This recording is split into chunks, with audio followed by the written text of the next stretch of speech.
দেখতে পেলাম যে মাননীয় প্রধানমন্ত্রী কোনো ধরনের পদত্যাগ করেননি। প্রোগ্রামের মাধ্যমে আরো একবার আমার সুযোগ এসেছে এটা বলে দেওয়া যে আমাদের সংবিধানের 106 নম্বর অনুচ্ছেদ অনুযায়ী যেই প্রভিশনের কথা তারা বলছে, অর্থাৎ অ্যাপেলেট ডিভিশনের অনুমতি নিয়ে বা মতামত নিয়ে তারা একটি সরকার গঠন করেছে, সেটাও মিথ্যে কথা। কারণ সেই সময় অ্যাপেলেট ডিভিশনের দুজন প্রধান বিচারপতি এবং যিনি এনায়েতুর রহিম আরেকজন গুরুত্বপূর্ণ বিচারপতি, তারা দুজন ক্যান্টনমেন্টে ছিলেন এবং আমাদের 106 নম্বর অনুচ্ছেদে পরিষ্কার করে বলা আছে যে ডক্ট্রিন অফ নেসেসিটির কথা যেটা বলা হয় যে এমন একটা সিচুয়েশন উদ্ভব হয়েছে যে উদ্ভবে কি করণীয় বা আসলে কোনো ধরনের প্রভিশন বা কিছু নেই এটা কেউ বলতে পারছে না, তখন অ্যাপেলেট ডিভিশনের কাছে রেফারেন্স চাইবেন। কে চাইবেন? রাষ্ট্রপতি চাইবেন। আমরা দেখতে পেয়েছি যে আইন মন্ত্রণালয় রেফারেন্স চেয়েছে। আইন মন্ত্রণালয়ের রেফারেন্সে পরিষ্কারভাবে উল্লেখ আছে যে মাননীয় প্রধানমন্ত্রী পদত্যাগ করেছেন, এই মতো অবস্থায় তারা জানতে চেয়েছেন। ওয়ারেজ উই দেখতে পেয়েছি, আমরা পরবর্তীতে দেখতে পেলাম যে মাননীয় প্রধানমন্ত্রী কোনো ধরনের পদত্যাগ করেননি। তার মানে যে রেফারেন্সটা আইন মন্ত্রণালয়ের মাধ্যমে চাওয়া হয়েছিল অ্যাপেলেট ডিভিশনের কাছে, সেই কথা সেখানে মিথ্যে তথ্য দেওয়া ছিল।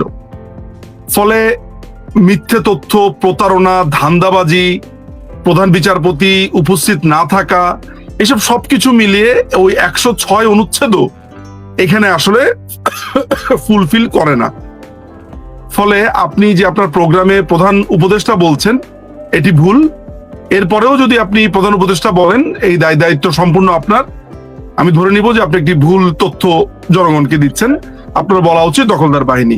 এবার বলুন আপনার কি অংশ ছিল, আমি একটু শুনি। আচ্ছা, আমার প্রশ্নটা ছিল যে তিনি এই পদবি ধারণ করেই, বাংলাদেশের প্রধান উপদেষ্টা পদবি ধারণ করে তিনি এখন আছেন, আমি মানি বা না মানি, তো তিনি আসছেন ব্রিটেনে এটি সরকারি সফর বলে, যদিও তিনি এটা ব্যক্তিগত একটা সফরে এসেছেন একটি পুরস্কার গ্রহণ করার জন্য। তো এখানে এসে তিনি ব্রিটিশ প্রধানমন্ত্রীর সাথে দেখা করার জন্য চেষ্টা করেছেন বারবার, কিন্তু সেটা সফল হননি। ব্রিটিশ প্রধানমন্ত্রী তার সাথে দেখা দেননি। আমি আপনার কাছে জানতে চাচ্ছিলাম যে কেন ব্রিটিশ প্রধানমন্ত্রী তার সাথে দেখা করেনি, এর পিছনে কোনো বিশেষ কারণ আছে কিনা, আপনার মূল্যায়ন কি? আচ্ছা, প্রথমত এইটা হচ্ছে যে ইউনুসের পক্ষ থেকে বলা হয়েছে যে এটি একটি সরকারি সফর। ইউনুস এবং তার যে এই কথিত দখলদার বাহিনীর যে প্রেস আছে সেখান থেকে বলা হয়েছে। আসলে ইউনুস যেভাবে মনে করছে যে বাংলাদেশের মানুষ আসলে শিক্ষিত না, আমার ধারণা সে সবাইকে অশিক্ষিত মনে করছে, সবাইকে মনে করছে যে তারা আসলে দুনিয়াদারির খোঁজ খবর রাখেন না। এটা আমার কথাই না, ইউনুসের নিজের কথা। ইউনুস যেমন চ্যাথাম হাউসে পরিষ্কার করে বলেছে যে বাঙালিরা টাকা খেয়ে ভোট দেয়, তাই তারা ক্ষমতায় আছে বা এটা প্রলং করছে। সো ইউনুসের চোখে সমস্ত বাংলাদেশি, সমস্ত বাঙালিরা খুবই খারাপ, তারা কিছুই বোঝে না, টাকা খেয়ে ভোট দেয়, সে একা খুবই ভালো। প্রথমত আপনাকে এটা জানিয়ে রাখি যে বাংলাদেশের অসংখ্য ছেলেমেয়েরা, মানুষ, ব্যক্তি, তারা অনেক বড় বড় পদে আছে ইংল্যান্ডে বা সারা বহির্বিশ্বে। আর পৃথিবীটা এখন হচ্ছে যে একটা হাতের মুঠোতে একটা ফোন থাকলে আপনি জানতে পারবেন আসল ঘটনাটা কি। আপনি নিশ্চয়ই এটা বুঝবেন যে একটি সরকারি সফর মানে হচ্ছে একটি হোস্ট করছে একজনকে। অর্থাৎ আমি যদি বাংলাদেশ হই আর আমি যদি ব্রিটেনের প্রধানমন্ত্রীকে হোস্ট করি, তাহলে তার বিমান ভাড়া থেকে শুরু করে তার সমস্ত কিছু আমি হোস্ট করব। বাংলাদেশে আসার খরচ, বাংলাদেশে আসার পরে তার হোটেল, সেখানে খাওয়া দাওয়া, তার যাতায়াত, তার সিকিউরিটি, সবকিছু আমি মেনটেন করব। প্রথমে আমাদেরকে বলা হলো এটি একটি সরকারি সফর, হুইচ ইজ ইনকারেক্ট। তারা এসে এখানে ডরচেস্টার হোটেল যেটা আছে, ব্রুনাইয়ের যে সুলতান বা ব্রুনাইয়ের সুলতান, তার একটা হোটেল, খুবই এক্সপেন্সিভ একটা হোটেল। আপনি জানেন যে ওদের 5 দিনে তারা 37টা রুম ভাড়া করেছে। মজার ব্যাপার হচ্ছে তারা বাংলাদেশ হাই কমিশনের কর্তা ব্যক্তিদের জন্য রুম ভাড়া করেছে। মানে যেই সব হাই কমিশনের কর্তা ব্যক্তিদের নিজেদের থাকার জায়গা আছে এবং সেটা সরকারি বাসস্থান, গাড়ি আছে, যারা হাই কমিশন থেকে ইজিলি ড্রাইভ করে এসে ইউনুসের সাথে দেখা করতে পারতেন, তাদের জন্য হোটেল নেওয়া হয়েছে। 37টা রুমের ভাড়া 3.5 কোটি টাকা তারা বিল সেখানকার খাওয়া দাওয়া বাবদ পে করেছেন। এই 3.5 কোটি টাকা কার? এই 3.5 কোটি টাকা কি ব্রিটিশ গভর্নমেন্টের? না, এই বিলটা করা হয়েছে বাংলাদেশ হাই কমিশন বরাবর। সেই রিসিপ্ট আমাদের কাছে আছে, আপনার লাগলে বলবেন, আমরা আপনাকে পাঠিয়ে দেবো। আমার ধারণা আপনি এরই মধ্যে সেটা দেখতে পেয়েছেন। আচ্ছা, এরপরে আসি আপনার অ্যাওয়ার্ডের ব্যাপারে। আমরা যেটা দেখতে পেয়েছি যে প্রিন্স চার্লস যে কিংস যে ফাউন্ডেশনের যে অ্যাওয়ার্ড, সেই অ্যাওয়ার্ডে ইউনুসের কোনো নামগন্ধ নেই। ইউনুসকে আসলে মূলত একটা চ্যারিটেবল প্রতিষ্ঠান, যাদের কোনো নামগন্ধ কিচ্ছু নেই, তারা তাকে একটা ফটো ফ্রেম উপহার দিয়েছে। আমি ধরে নিচ্ছি এটা একটা ট্রফি, এটা একটা পুরস্কার। এটা ইউনুসকে ব্যক্তিগতভাবে যদি পুরস্কারটা দেওয়া হয়, nothing to do with Bangladesh. আপনাকে রাষ্ট্র এবং ব্যক্তি আলাদা করতে হবে। ইউনুস আপনার 5 তারিখের আগে একা একা ফ্রান্সে যেত, একা একা ঘুরতো, একা একা ট্রাভেল করতো, আমরা সেটা দেখেছি। আপনি যদি আপনার স্মরণ শক্তি ভালো থাকলে আপনি জানবেন যে ফ্রান্স থেকে সে যখন আসে তখন কিন্তু সে একা ট্রাভেল করছিল, অনলি ওয়ান পার্সন। আমরা তার হাতে একটা কেবিন ব্যাগেজ দেখেছি, তাকে এককভাবে দেখেছি, সেখানে আর কেউ ছিল না। 5 তারিখের পরে এসে তার ব্যক্তিগত সমস্ত কিছু রাষ্ট্রের উপর চাপিয়ে দিয়েছে। ডাক্তারের কাছে যাচ্ছে রাষ্ট্রীয় খরচে। এই যে আপনি 3.5 কোটি টাকা আপনার হোটেলের খরচ দেখলেন, এই বিমানের খরচ কত হয়েছে? আর এই অ্যাওয়ার্ডটা একটা ব্যক্তিগত অ্যাওয়ার্ড, এটার জন্য 37 জন মানুষ কেন লাগলো তার সাথে? মানে আপনি আমাকে শুধু ওই যুক্তিগুলো বুঝিয়ে দেন যে 37টা রুম ভাড়া করা, তারপরে একটা বিমান ভাড়া করে চার্টার বিমানে এখানে আসা, ওয়াই? এই যে বারবার তারা বলছে যে আগের সরকার খারাপ ছিল, আগের সরকার এই করেছে সেই করেছে, তাহলে এই দখলদার বাহিনী কি করলো? এই যে এত বড় বড় কথা বললো, তাহলে দখলদার বাহিনী আপনাকে নতুন কি দেখালো? কিছুই দেখায়নি। বরঞ্চ এই টাকাটা কাদের? এই টাকাটা আমার আর আপনার। কিভাবে আমার আর আপনার? আমরা যে দেশে টাকা পাঠাই, পাউন্ড যেটা পাঠাই, এই পাউন্ড গুলো কিভাবে যায় আপনি জানেন? কিভাবে আপনার রেমিটেন্স জমা হয়? পাউন্ড গুলো কিন্তু এখানে থেকে যায়, এইটার বিনিময় হারটা বাংলাদেশে চলে যায়, তাই তো? জি। এইটা এখানকার ব্যাংকে জমা পড়ে, বাংলাদেশের ফান্ডে জমা পড়ে, বাংলাদেশে একটা এইভাবেই বাংলাদেশ বৈদেশিক মুদ্রাগুলো বাংলাদেশের ফান্ডে জমা থাকে, আপনার বিদেশি রিজার্ভ। এই রিজার্ভের টাকা দিয়ে বাংলাদেশ যে বিভিন্ন পণ্য আনে, বিদেশ থেকে আমদানি করে, সেগুলোর পে করে, বাংলাদেশের বিভিন্ন যে লোন নিয়েছে, বাংলাদেশের বিভিন্ন বিদ্যুৎ থেকে শুরু করে পৃথিবীর বিভিন্ন রকমের যে লোন, আমদানি, নানান রকমের কিছু, এই টাকা থেকেই কিন্তু পে করা হয়। এই টাকা থেকে আপনার 3.5 কোটি টাকা দিয়ে দেওয়া হলো। কার টাকা? এটা আমার টাকা। এটা কার টাকা? এটা আপনার টাকা। কিন্তু কেউ কোনো প্রশ্ন করছে না। সাধারণ একটা প্রশ্ন করুক যে ইউনুস, তুমি এখানে কি অ্যাওয়ার্ড নিতে এলে? তুমি না বললে এটা সরকারি সফর, তাহলে 3.5 কোটি টাকা কেন বাংলাদেশ হাই কমিশন দিল? আচ্ছা, তুমি না বললে এটা সরকারি সফর, তাহলে প্লেনের যে খরচ সেইটা তাহলে তুমি মিথ্যা বললে কেন? সেটা তো বাংলাদেশ দিয়েছে, আমার টাকা। কেউ কি এই প্রশ্নটা করছে? আমরা করছি এই প্রশ্নটা। সুতরাং এটা কোনো সরকারি সফরও ছিল না, এটা কিছুই ছিল না। এবং সবচেয়ে লজ্জার ব্যাপার হচ্ছে কিয়ার স্টারমারের সাথে কোনো ধরনের আলোচনাই হয়নি এবং তিনি তাকে কোনো ধরনের অ্যাপয়েন্টমেন্ট দেননি। বরঞ্চ আমাদের যে ব্রিটিশ এমপি রয়েছেন, তিনি কিন্তু চ্যালেঞ্জ করেছেন ইউনুসকে এবং তিনি বসতে চেয়েছিলেন যে আমার বিরুদ্ধে যেসব অভিযোগ তুমি এনেছো, আমি সেসব নিয়ে তোমার সাথে কথা বলতে চাই। তিনি সেই চ্যালেঞ্জটা গ্রহণ করেননি এবং এই ঘটনা ঘটেছে। তো আলটিমেটলি যেটা হয়েছে যে চরমভাবে অপমানিত হয়ে এখান থেকে সে ভেগেছে। মজার ব্যাপার হচ্ছে যে এয়ারপোর্টে একটা মানুষ পর্যন্ত আসেনি ব্রিটেনের। মানে এমনকি চ্যারিটেবল যে সংস্থাটা, তাদের পক্ষ থেকেও কেউ আসেনি। সেখানকারও যদি একটা লোক পাঠাতো, একটা গাড়ি পাঠাতো, সেখানেও আসেনি। আপনার যে এই কেরানি শফিক আছে, এই কেরানি শফিক মানে সহযাত্রীরাই তাকে গার্ড অফ অনার দিচ্ছে। মানে হয়েছে কি, প্লেনটা থামার পরপর সহযাত্রীরা আগে বের হয়ে এসেছে, এসে সবাই লম্বা হয়ে দাঁড়িয়ে আছে, অ্যাজ ইফ তারাই হচ্ছে ব্রিটেনের প্রধানমন্ত্রী বা সামথিং। মানে নিজেরাই নিজেদের পিঠ চুলকে দিচ্ছে। এই হচ্ছে ইউনুস, আর এই হচ্ছে তার ম্যাজিক, এই হচ্ছে ইউনুসের রাষ্ট্রীয় সফর।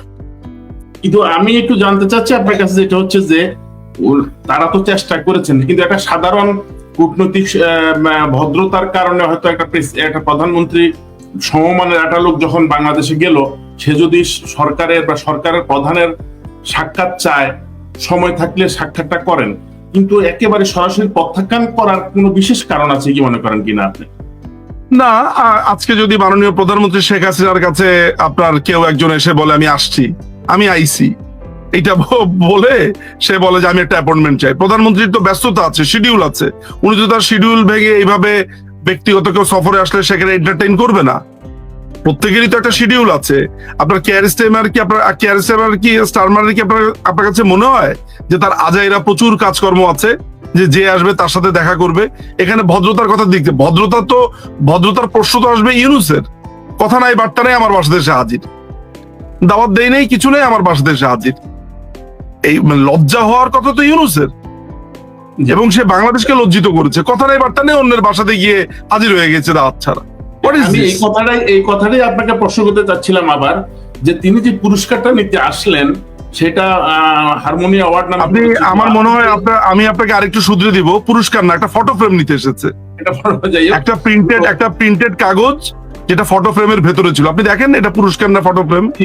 কিন্তু আপনি এই হারমোনি অ্যাওয়ার্ড সম্পর্কে কি আগে কোনো কিছু জানতেন? এটা খুব পরিচিত কোনো, খুব মূল্যবান কোনো অ্যাওয়ার্ড কিনা এখানে ইউরোপে, ব্রিটেনে? আমি আপনাকে এইসব জিনিস জানার সময় আমার নাই, এইসব জিনিস নিয়ে আমার ভাবারও সময় নাই। আপনার প্রিন্স চার্লস একটা বেকার মানুষ, এই দেশের মানুষের ট্যাক্সের টাকা দিয়ে তাদের জীবনযাপন চলে, এটা মোনার্কি, এই সিস্টেম, আমার কিছু বলার নাই।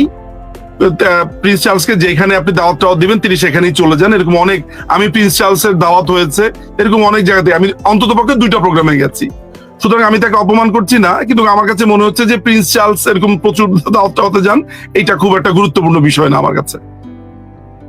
আচ্ছা, ধন্যবাদ। আমি আরেকটি প্রশ্ন করব। আপনি নিশ্চয়ই দেখেছেন যে বিবিসির সাথে তিনি ডক্টর ইউনূস একটা সাক্ষাৎকার দিয়েছিলেন। বিবিসির সাংবাদিক রাজিনী বৈদ্যনাথ তিনি এই বিষয়ে ডক্টর ইউনূসকে প্রশ্ন করেছিলেন যে কেন তিনি, আপনি হতাশ কিনা প্রধানমন্ত্রী আপনার সাথে দেখা করেননি। তিনি তার উত্তরে যে কথাটি বলেন আমি আপনাকে পড়ে শোনাচ্ছি। তিনি বলছেন,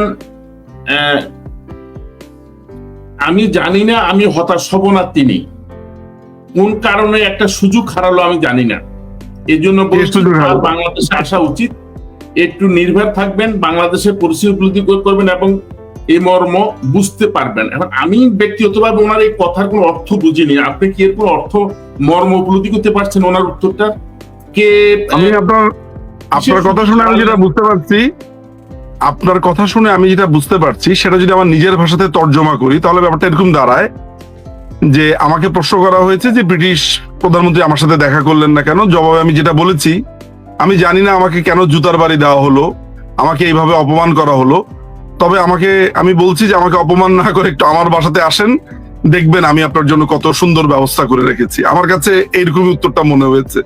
আর it doesn't make any sense to me, বাংলাদেশে টাকা খরচ করে 3.5 কোটি টাকা আপনার হোটেলের বিল উঠিয়ে, তারপরে আপনার প্লেন ফেয়ার, কোটি কোটি টাকা প্লেন ফেয়ার দিয়ে চার্টার বিমান করে এনে এখানে আপনার তারেক রহমানের সাথে দেখা করা, এটাই যদি উদ্দেশ্য হয় তাহলে বললেই হতো।